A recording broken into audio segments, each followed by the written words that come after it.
You are listening to the Unleashed and Aligned podcast, where we strip away the noise, unleash our truth, and align with our highest self. Let's dive into today's episode.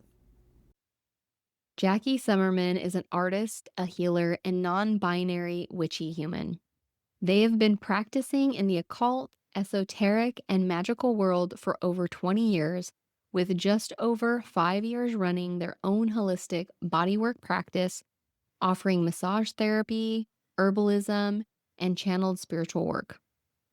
They have a deep love, understanding, and education on universal energies and have devoted their life and practice towards dismantling the spells cast upon us by capitalism and racial supremacy through helping the greater human community find their way back to spirit and each other by focusing on healing our own relationships to our bodies, our souls, our closer communities, and the land upon which we find ourselves. Hello, and welcome to the podcast. I'm so excited to have you on. Thank you so much. I'm very excited to be here as well. Thank you. Yes, in honor of the October holiday and the October theme, this witchy theme that we have going on, my first question for you is, you've been studying and practicing the esoteric, occult, and witchcraft for 20 years. What originally sparked your interest, and what has kept you on this path for so long? Yeah, that's a really great question. What originally sparked? There was a time when I was 7 years old and I had this really crazy dream about a witch in a bog, and it was terrifying actually, but it felt like that sort of sent me down this path for a very long time, but I always knew I was a witch from a very young age. I would be practicing like jumping out of a tree with a broomstick. Like very dangerous thing to do, but I would find all of my like tall surfaces and just be like, okay, the spell is like green eyes, blue eyes, red eyes, eyes as this like young child. And I was always a witch for Halloween. And it was just something that felt a part of my soul. And then the internet came alive right when I was also like in kindergarten was when the internet became a thing. And then when I was like 15 years old, that's when you really started to explore the online chat platforms. And I just got to explore the internet in a really witchy way of like looking up spells. And my first grimoire was like printed spells that I found off of the internet in a binder. And so it's just been a huge part of me and my experience. But it also hasn't always been that way. So it's been actually a pretty wild journey of this path getting sidetracked. There's a lot of Christian upbringing there as well. And yeah, but it just felt like really important for me to hold down the fort in my family to be like this generation's guiding force of being like, no, this exists, and carrying on that lineage, even though everyone else in my family may not be. But I don't know if that makes sense at all, just being like that person in this generation. Yeah, no, it sounds like, if I'm understanding it correctly, there's like this ancestral lineage that you've had, and you are feeling called to continue that where other people in your family may or may not stray, but you're like, no, I am the one. It's almost like how somebody, and I'm totally also, correct me if I'm wrong, but it's almost like when somebody says, I have to have a son to carry on my legacy, like that name or whatever. It feels like that to me. Yeah. We don't really come from a long line of witches. We weren't like, I'm not one of those where I'm like, oh, I come from a long line of witches. It was just like, no, there's about 5 of them and a lot of our ancestry. I've talked with them and had some conversations through meditation and ancestral practices. And there's also a lot of hardcore colonial Christian puritanical ancestors and colonizers in my line. And so it felt important it feels like a lighthouse. Like I'm a lighthouse for the ancestral line of just being like, no, I'm holding down this vibration, not just for my blood or my ancestry or future descendants, but also for the collective as well, Mhm. too, as this is it's important to have more witchy people out in the world to help with the vibration of the collective. And so it's not just for the ancestral line, I just happen to be that person, but also for the collective as a Oh, I really love that. Thank you for clarifying. yeah. And how I love that you were like, "I'm gonna fly out of this tree," and it sounds like it was probably a painful physically painful childhood. I've definitely broken a lot of bones. So, Oh, yeah, it's I so was much fun. So I love witchy stuff. I don't think that there was, like, a specific thing when I was growing up, but I did have a mushroom journey experience that I never would've like, I that's not something that I've ever really thought of or bring into my view, but it was just this crazy experience where it was like 5 women, and there was this symbol, and I can't really remember exactly. It reminded me like the Star of David or something like that. And it was like on our robes, and there was like 5 of us standing, and I was in the middle, and we were like in cloaks, and you couldn't see our heads.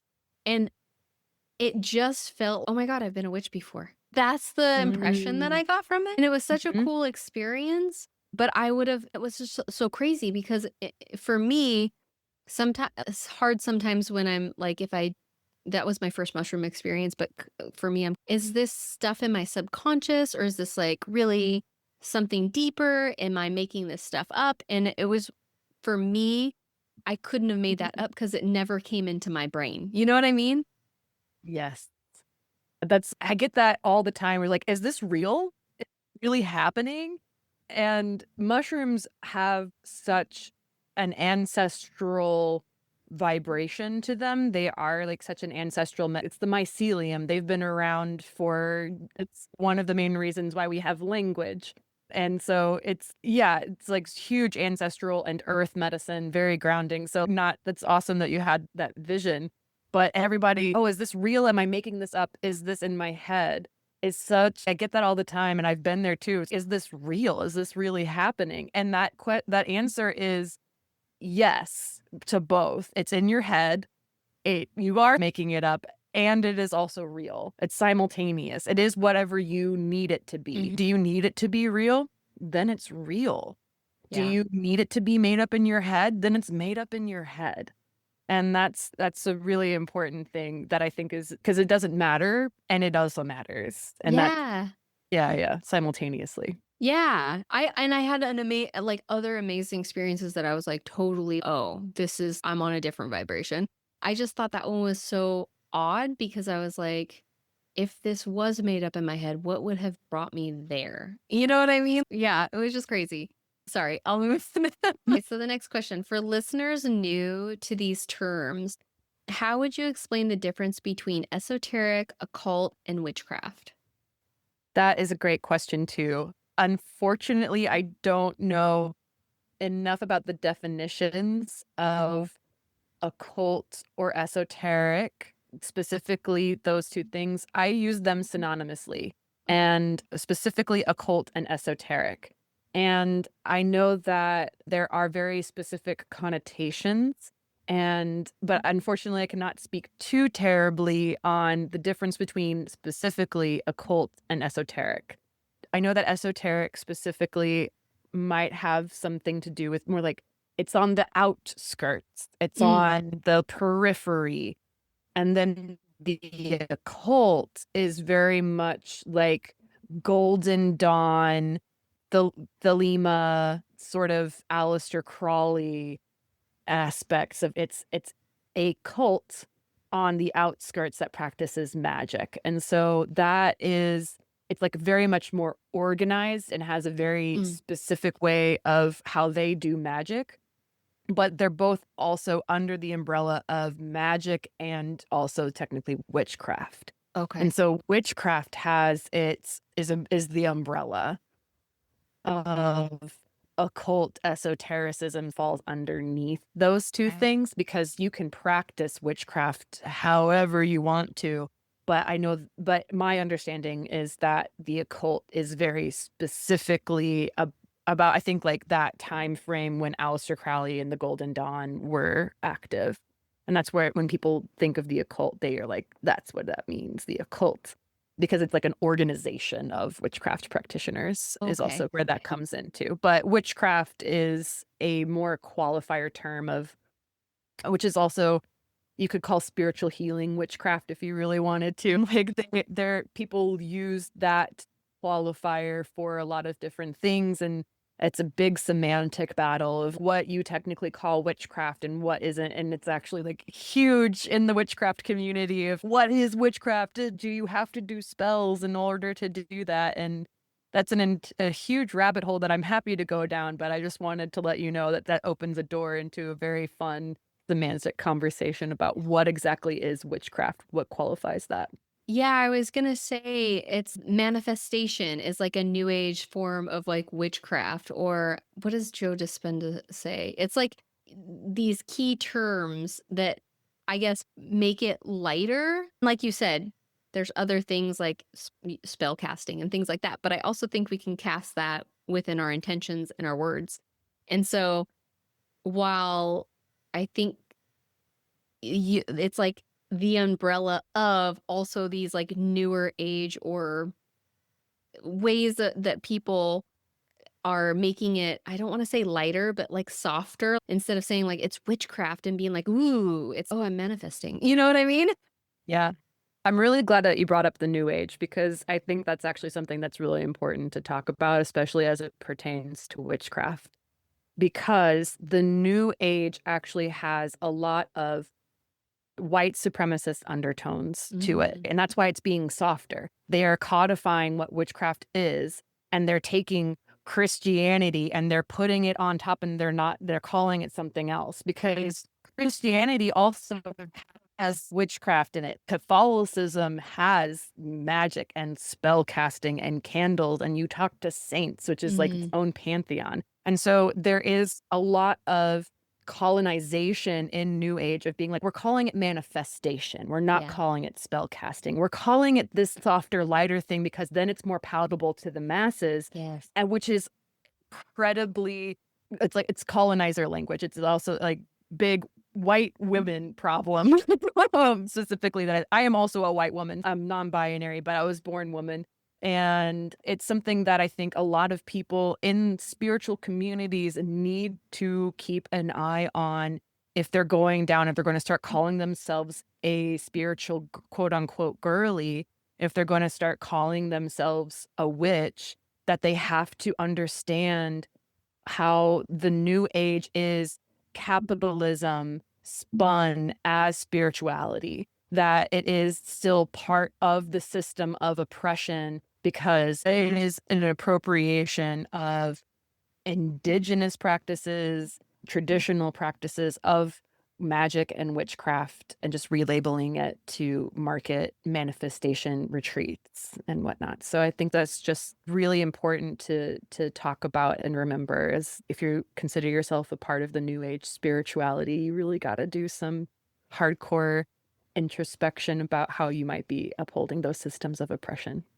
Yes, I love that you mentioned that because I think and it's all over the place where one thing is spun in some way where it's like they psychologically are creating what they want for the masses, basically, Mm.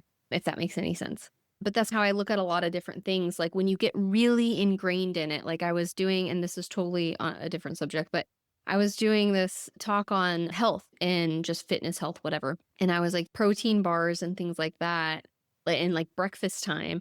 All this stuff was literally made to commercialize and get you to buy things and say, Mhm. you need to have breakfast at this time. You need to have a protein snack in between. And it's not, none of it is true, and we buy into it because it's like what we should do and that's how you're healthy.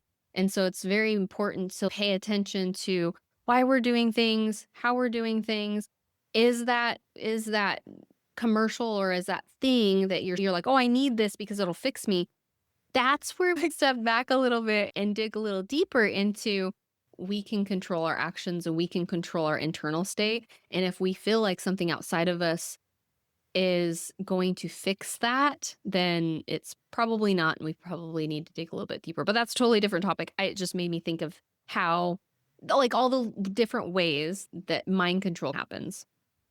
Yeah, because capitalism is using witchcraft on us. They're using spell casting. Capitalism is part of the occult, if you would, where they're using magic and they're casting spells on us out to consume and to feed the beast. And they do rituals. The fact that we have seasonal holidays like Labor Day and other banking holidays, all of the banking holidays coincide with the wheel of the year from Wicca. And so that's their way of replacing those regular holidays with banking holidays so then they can do Mm, those things. But they are also doing witchcraft. They just don't want you to know it. And so it's there. And so it's just paying attention to who is it serving. Like when you are being told that you have to do something, it's because they've taken your power away from you. And that's like part of how they control you, which is why witchcraft is so powerful because it's about taking your power back. And that's like right. how they're spinning it is cool, take your power back, but you have to take your power back through capitalism because capitalism is still important and we still need to be in a capital blah blah blah blah blah blah blah.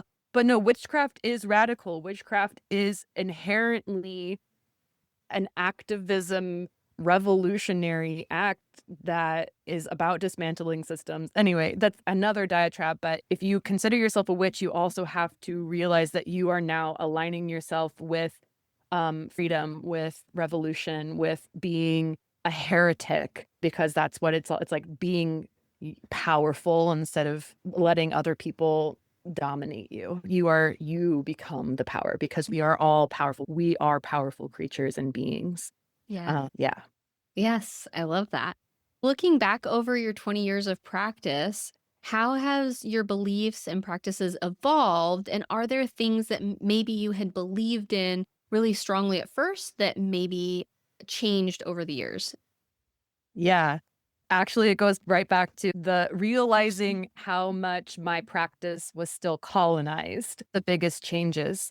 And also that what I was doing was going to send me to hell because I grew up in a really strong Christian background. I went to Episcopalian school. I went to Methodist church every Sunday with my grandparent. I went to Catholic school. I've run the gamut through Christianity minus baptism, but the Baptists, I never really got to experience them, but that's okay. I don't really need to. But there was like this huge ingrained, if you do witchcraft, you are condemning yourself to Satan. And I had to really go through a dark night of the soul to realize that is not true. If anything, feel I feel closer to God, to the divine, because I still believe in God, just in a very different way. He's not some white male sky daddy, Right. Santa Claus, like very much not, but still a presence there, and is also different. Yeah, could go down a whole rabbit hole about that too, but yeah, it has actually changed my belief system and my religion because also witchcraft is not a religion, it's a practice. Religion is also a practice. But yeah, it's just helped me change the way that I approach spirit and has come out on the other side. The biggest way that it has changed over 20 years is realizing how much work I, as a white bodied person, have to do to be in reciprocity with spirit and the land and my community, and how witchcraft is also a really major way of serving your community, serving your land, and being a bridge between spirit and the material plane. And so you have a lot of responsibility and you need to be in right relationship with it. So that's the biggest way that it has changed. And it's been really amazing and eye opening. And you have to be really humble to do it too. Yeah. Do you mind me asking like some of the things that bring you closer, some of maybe the practices that you do that are in For, sh- community? Yeah, so I'm actually like about to start a really fun thing, but I've been involved in authentic relating for a really long time. And so what really, I know it's not really like witchcraft related, but communication is like part of my activism and like a really big way of we need to rethink how we're communicating with ourselves and communicating with each other instead of assuming malice of the other. We need to assume that we have good intentions. And I think that's actually can relate to spirit in a really big way because we're like so afraid. There's a lot of fear that's related to that. And so it feels bigger. So I have to think about this because Yeah. it's a really good question.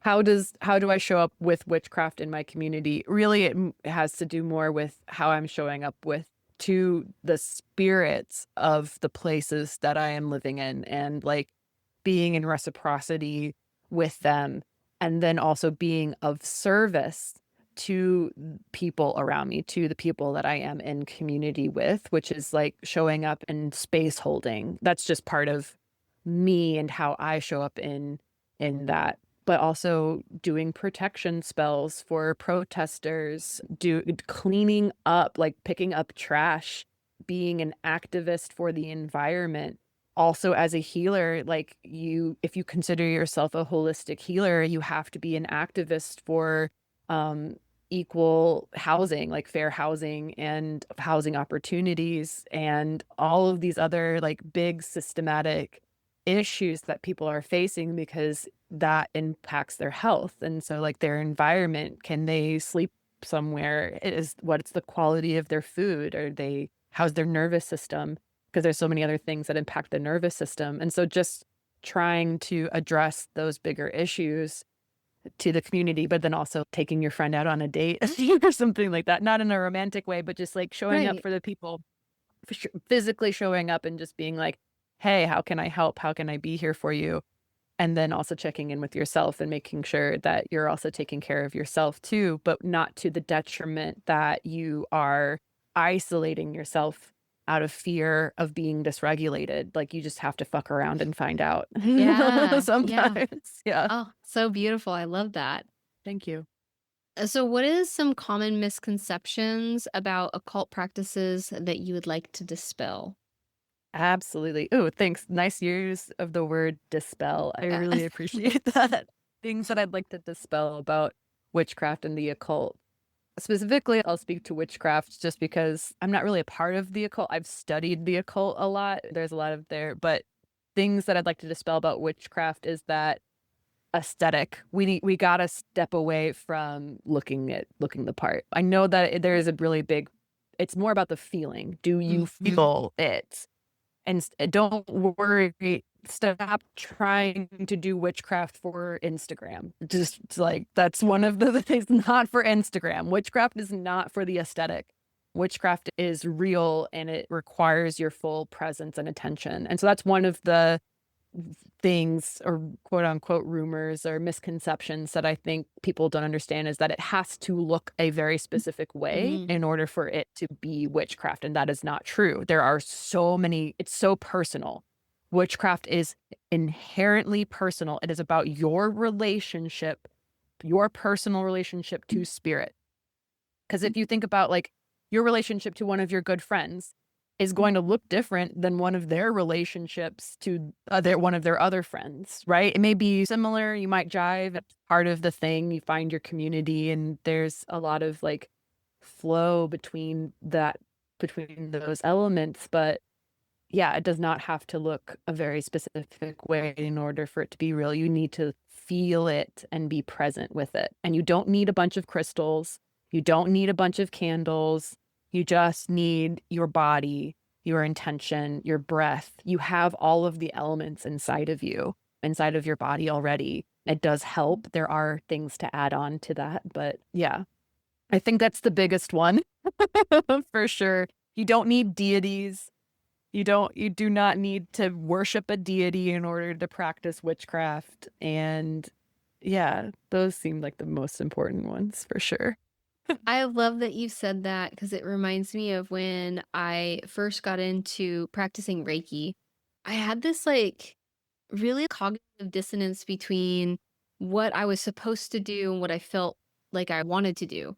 And it was because everybody that I saw, like you said, looked a certain way.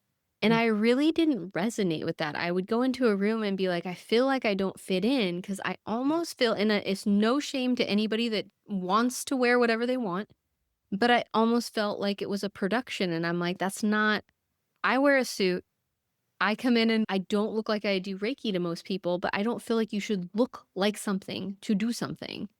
And so that was like I felt like almost made me feel discredited, and that's been something that I had to struggle with in the beginning, and now I really want to embrace that and have it be like, "No, you can look like anything." There's mm. no certain look to somebody that's a healer or does witchcraft or spell casting or has any modality at all. You don't have to look a certain part. It's the same as a career. You don't have to look a certain way to be in a certain company or a mechanic at an auto part. And Yeah, we just have these preconceived ideas of what that looks like. And so that's what came up for me when you mentioned that. And I love that you said that because I think some of us can feel almost like a fraud, even though it's like the heart's in it and your mind and body's in it. And so how am yeah. I a fraud when I don't look a certain way? And I think that's important. Absolutely. Yeah. Because you also want people to take you seriously, and especially if you are offering a service. So there's a nuance here, right? One, it really doesn't matter, but also it does matter simultaneously. Going back to, is it real or is it in my brain? Yeah. It's both, right? Because if you walk in and like people have an expectation Hmm. of what a witch or a healer or how a mechanic looks like, they have an expectation of who that person is in their brain because that's what they have been fed. And Right. so, in a way, you do have to meet them halfway. And then once you've established that, you can help them break down that understanding or that misconception that in order to be a thing, you have to look a certain way. And then again, it goes back to the feeling. Okay, how do I feel? How do I feel most like a witch? How do I feel most like a mechanic? If I want to embody that energy, then what do I need to wear in order to feel like I am doing that? And a lot of times you have to put on that costume because also like when people have, I've got that costume too. I've got the hat, I've got the gown, I've got the thing, I've got the costume, but it is just a costume and it also can hold a lot of symbolic weight to it. And it's more so that you are helping your intuition, you're helping your mindset and your spirit feel the part. And I think that's where people get stuck is that they are like, cool, I'm just going to fake it until I make it. And then they just keep faking it. Yeah. And they're like, I'm not making it. It's because they just are like, I'm just projecting this, but they're not also doing the literal put your hands in the fucking mud work. I should have asked if I could have cursed. I'm Yeah, sorry. you can totally. Okay. Great. Excellent. I don't look like it, but I usually cuss like a sailor. Word. See, there you go. Misconception, right? There's like these perceptions, and we are always projecting these perceptions that we have. And that's also part of like peeling the layers beyond the veil and that's stopping our ego from saying, this is what it's supposed to feel like. This is what it's supposed to look like. And that's also a big part of manifestation is like, we think that it should be this very Mhm. narrow-minded, like this very specific thing, and if it's not that thing, then it's not the thing. But that's spirit again and again. It's just open your mind and be receptive to what we give you. It may be what unexpected. It may be something that you didn't know that you wanted or have ever experienced before, but that's growth. That's how you grow. That's how you expand your consciousness and your understanding is to let go of those preconceptions and all of those images that we have. Yes, yes. I love that you talked about the manifestation part because I think so many times, and not even, I do feel like we're manifesting all the time. So it's not even, hey, I want to manifest this thing. Literally, my life, I'm manifesting it right now because of all the things I've thought and the vibrations that I've sent out into the world.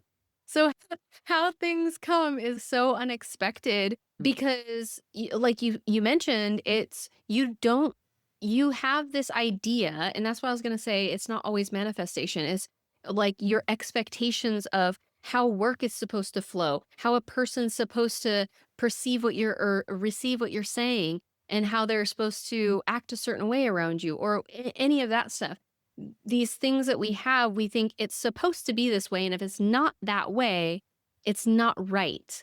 And when we open ourselves and we're open to the allowance of the universe bringing in what is meant for us, because it always does, it's meant for our highest good and our highest learning, then we can be open to having these new experiences or the experience that we want, but in a different way. It might not look exactly Mhm. like what you thought it would, but it's still serving you the same way. Yeah, And that's what I want to say about that. There was one absolutely. other thing that I want to say when you were talking about God. I love that you mentioned it's not this white guy, because I just refer to God as universe. And at first Mhm, I was like, I don't know if I believe in God. There was a while where I was like, I'm an atheist. I don't believe in anything, all this stuff. But then I realized that no, I do believe in the universe. I believe in the universe's energy. And then I was maybe that not maybe, I think it is God in itself. I just call it something different. Just like somebody mhm, else might call God something different. That is their God, because I do feel like it is that presence and I know it's around me all the time, and mhm. there is an energy to it and it listens to me. And so that I just wanted to mention that for anybody that maybe also is searching for a meaning in something, maybe they don't resonate with the word or an all powerful one being, because I do feel like the universe is all powerful and it's everywhere and I'm part of it. I love it. And I love our conversation. Oh my gosh. So, do you have a particular area of study, such as astrology, ritual work, ceremonial magic, or any other divination practices that you felt most called to, and why? Yeah, that's a good, also really great question. As it comes to divination specifically, I mostly study the tarot or the tarot. Multiple ways to say that one. I call it the tarot. That's just how that's what I call it. Yeah. And so it was one of my very first divination practices, cartomancy, or using cards to divine things. So that includes oracle decks and whatnot, but specifically the tarot, I have been studying for a very long, since I was 18. So about 18 years I've been studying it, and it's insane. And actually one of my friends said something really fun about it where it's like, she called it this prostitute that's been around the block maybe a little bit too many times. And I'm like, "Oh, I actually totally understand that." But also, like, lots of experience, lots of things to delve into because it's all about archetypes. And so that's one of the major ones. I am currently studying astrology, but specifically medical astrology because I Mm, am a healer. And so that's my primary focus of spirituality, esoteric, magical, alternative, occult practicing is a lot to do with the energetics of our body as it pertains to healing the body, not just through the body itself, but through the mind and soul, because they're all connected. It is the body, mind, soul, one word. yeah. And that's where a lot of my focus is on in terms of the subject of magic and witchcraft and the occult and esoteric. But in divination, it really is astrology and tarot or tarot. I do some pendulum work. Your body is a pendulum. And so that's actually really important. Your body itself is a pendulum and can tell you yes or no. And that is divination in and of itself, is Is like that like this? divining. Sorry. No, go ahead. Is that the sway test where you ask a question and you like see how your body sways? That's one way to do it. Again, there's multiple ways to figure out your body's language. So you're just Okay. like figuring out the way that your body communicates yeses and nos. Sometimes that can be through a sway, but it's really just figuring out. If you want, it's if it's okay, I can do a really Yeah. brief, let's figure this out. Okay, great. Excellent. So what you want to do is center your body and center your breath. Center your focus on your breath and inside of your body, and just find some stillness there. And when you feel good with that, I'll be moving a little quicker than what I usually do. But when you feel good and you feel centered with your breath, the idea then is to invite what yes feels like. And sometimes this is used with a question that you already know the answer is yes to. So sometimes this is your name. So in this instance, I would say, my name is Jackie.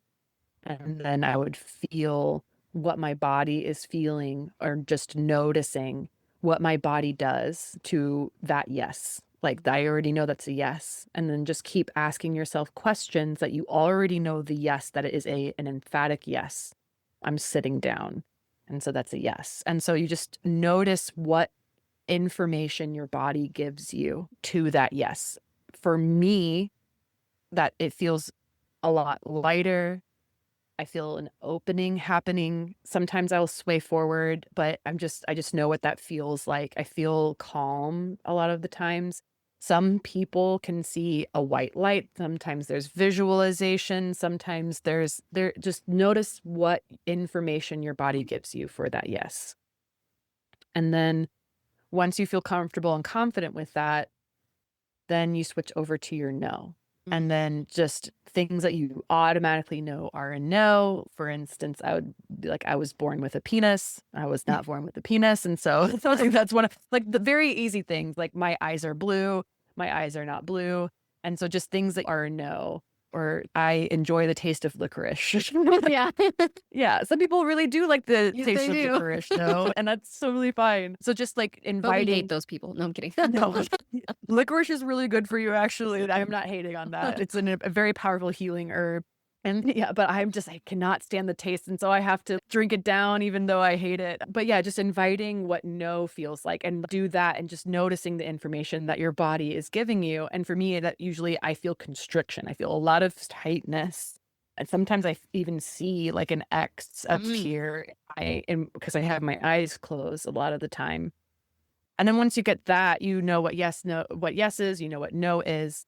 Then you can start practicing in real time of being like, okay, I feel lost. And then you can also learn that what maybe may feel like, right? Maybe there's some confusion. It's not really that clear.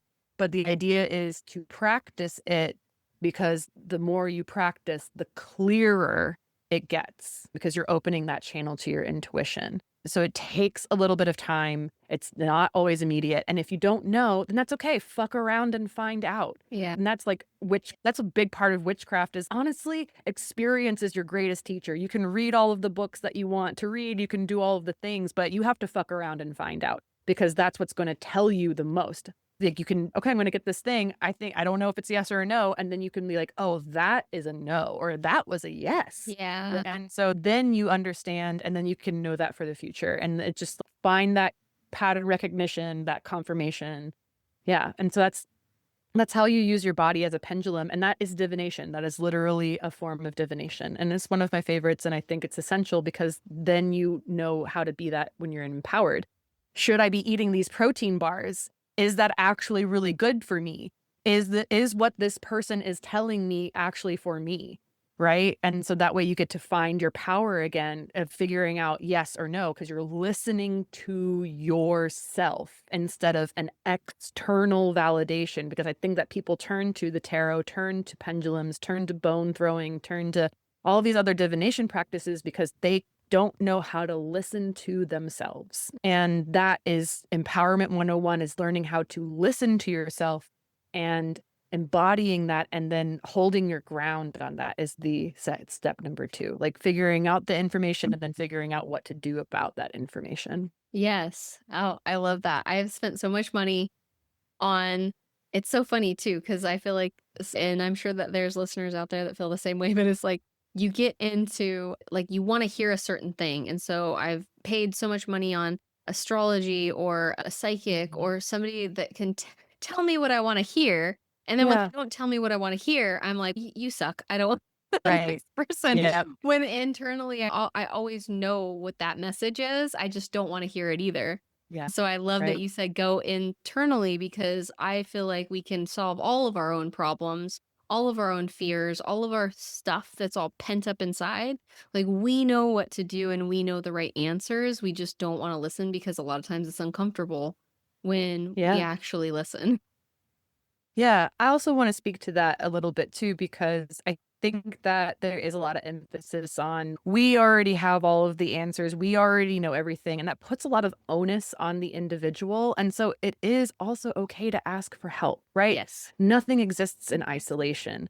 And I think that it is important that if you don't know, or if you do know, but you just need some confirmation outside of yourself, just to be like, oh, okay, maybe I do know this, but I just need someone else also to tell me that that I know what I know, because it's nice to have that reassurance. But and that's how you reinforce community, and that's what Mhm. community is about. If we're not an island, yes, we have all of the answers inside of ourselves, but we also need another perspective because we're still human and nothing exists in isolation. So I just wanted to mention that too. Yes, and I love that you mentioned that because I think that was beautifully said, and it's true because I can get too caught up in sometimes the logistics of things and be like but I have to remember a lot of times that I am human too, because sometimes I get pissed off at myself for being like, you already know better than this. Why are you doing this? And it's Mhm. wait, we're still here. We still have human emotions and we still get caught up in our humanness. And that's okay. And that I think we all need to have compassion for. And sometimes when you're in, or at least I have when I'm in this work and I get really like you we were talking about before we started this podcast, it's you can get into that spiritual woo-ness and Mhm. almost like too high. And Mhm. then it's like you get really it's hard because you're still human. And it's hard to be like, Right. wait, why do I feel like this when I know better? And I'm like floating around up here and I just want to stay floating around up here. Yeah, absolutely. We get disassociated in that space for sure. Yes. Thank Yeah. you. Disassociated. Yeah. So let's see. How can someone who's curious but maybe intimidated begin exploring witchcraft or esoteric work or any of those practices in a safe and grounded way? I love it. My advice would be to start with the earth element, but mostly and specifically start with the elements. And that is like just very slowly observing. You don't have to like do anything, just observe, because that's how we can understand and attune ourselves to those energies without having to be like, okay, I mean, then I have to go get candles and I have to start doing these things. No, just start observing and aligning your awareness and attuning your awareness to the energies around you. Learn about the elements. And there are multiple different frameworks about the elements out there. We are taught in the Western world that there are five of them, and that is earth, air, water, fire, and then there's the fifth element, and that is spirit. And I starting there is a really great place because those five elements also correlate to other frameworks as well. Honestly, I would try and start there. There are the Chinese elements as well, and Ayurveda also has their own elemental frameworks. And I know that there are a couple others, and I think some traditional African practices have slightly different framework of that. I haven't done enough research on it. So I just want to recognize that there are other frameworks. Find one, pick one that resonates the most with you without overreaching or colonizing it, but find one that resonates with you and just observe and see if you can tune in one element at a time, one element at a time. It's okay if other elements are like, hey, I'm water, by the way. It's like, cool, okay, cool. I see you, water, but I'm still going to focus on this until I feel solid and grounded in this element, but one at a time until you feel like you've got a pretty good solid. And then from there start to work with those elements of, okay, cool, what does it mean to embody the earth element? I've been running the earth element through this whole year. I've just been like really jiving with the earth element, and it's super slow. It is so slow. This element is so slow, but it's slow because it's sustainable. It's Mhm. slow because it's foundational. It is building an empire one grain of sand at a time. And I love it so much. But and the elements have their own place too, but just one element at a time is a really great place to start. And your ancestors. You have to also do some decolonizing work.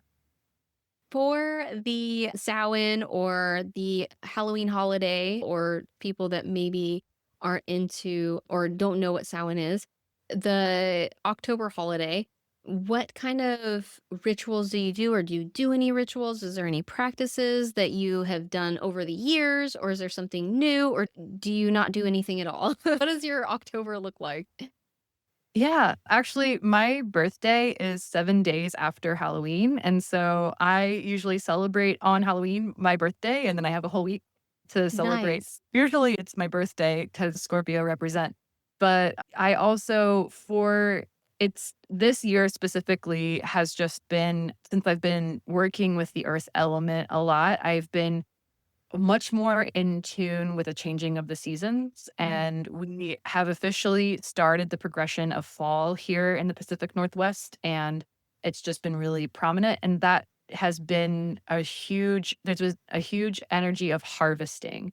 And so it's just harvesting all of the toils and all of the labor that we have been doing over the summer and even into the spring a little bit. So anything that I've been working on, this is the time of culmination and like bringing it in and harvesting it all. And then also putting everything to bed for the winter. And so that's just been like, I know that's not a big actual ritual, but all of those little rituals, those daily rituals of, okay, cool. And then literally receiving a bunch of bounty of people's food and harvest that they've been giving me has been really amazing. So honoring that and giving thanks to that is such a big part of it. But in the past, it's always been a time of those ancestral work because a lot of people like to be like, oh, the veil is thin on Samhain and all of these things. And that can be very true, but the veil is thin always if you know how to find it and know the thinner places or even just know how to cross over. But particularly the ancestors feel most alive during the fall and winter. And so it's really connecting with them, giving thanks for all of the bounty and all of their work and the fact that we're here and just spending time with that has been really huge. And then having a really great party on Halloween. Awesome. My Yeah. one of my good friends, her birthday does land on Halloween, and I'm like, "How cool is that?" It's the greatest. It's so cool that it's on actual Halloween. Yeah, that's magical as fuck. Right. Yeah. So I don't know if you have this, but it just popped in my head. But if you have your tarot card deck nearby, would you like want to pull a card and just see Yeah. what I don't know, the I'd be happy. reading gives us for October? Oh, yeah, I'd be happy to do that. It's very quick. It's right there. Oh, I'll be okay. right back. Heck yes. I just thought that'd be fun. See what the card pulls up Yeah. for me. Do a little reading. What comes up for your listeners for October, for you and your listeners, for everyone who has been participating in this podcast, that collective. Great. All right. Yes, that'd be Woo! awesome. We're live. Okay, cool. Let me get situated a little bit. Okay. All right. For October. So there's also the Queen of Pentacles is definitely out and about right now. So that to me is like understanding your physical domain and yeah, what you have power and control over. Also, yeah, big harvesting stuff, but what are you nurturing as well? Like your physical environment, your material stuff, your work life balance is really a big part of that. I was just gonna ask you if a card fell out, like if that was any significance. Yeah, that was the Queen of Pentacles. Oh, that's awesome. All right, that's good. For your collective, I'm going to pull three. Okay. The High Priestess, the Nine of Swords, and the King of Swords. Interesting. May I ask why there's 3? Yeah, I like three. One, because three is officially the number of excuse me. Three is officially the number of pattern recognition. So you pull one card, it's great. Maybe I have follow-up questions. So you pull another card and you're like, great, that maybe wasn't the full qualifier. You pull 3 cards, it's okay, this is a pattern. Then you get to Okay. the fuller picture.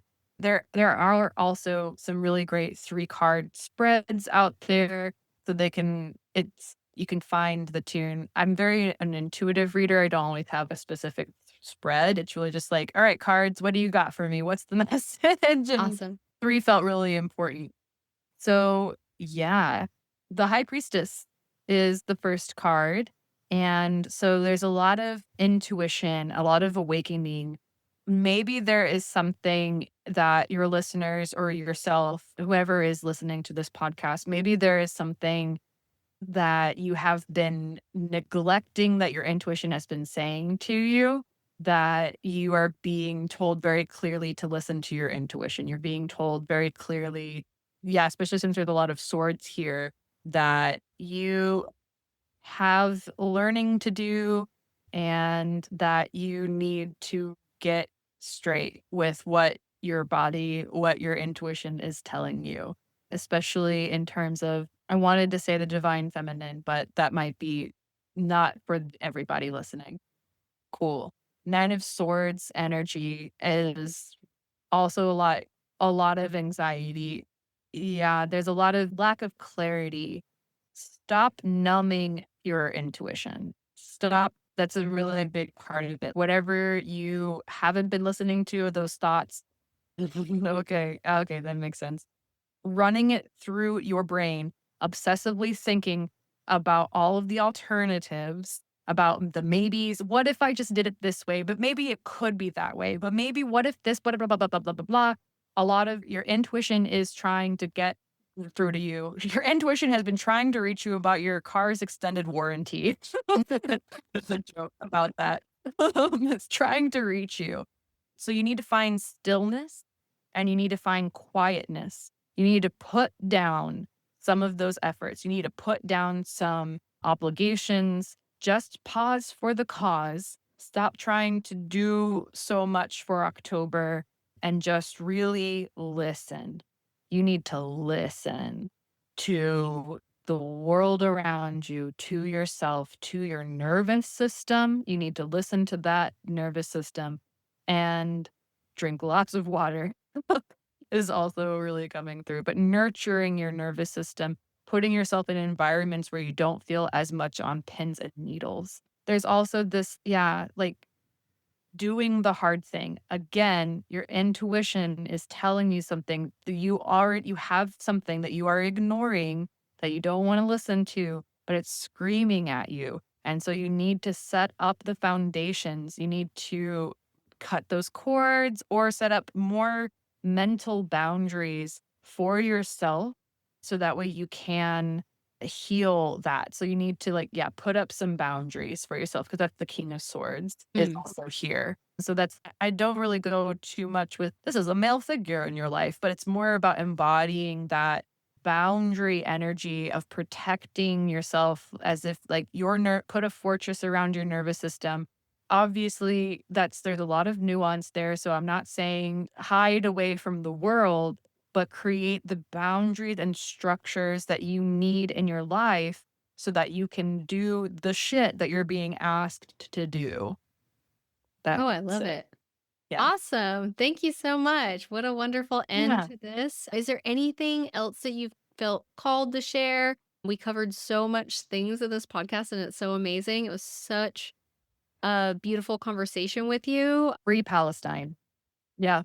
That's just free Palestine and get ready. Get ready is the bigger one. I know that's an ominous note, but if you do consider yourself a witch, then now is the time to again, put up those boundaries to get yourself straight and get yourself ready for what we as a collective are being asked to do.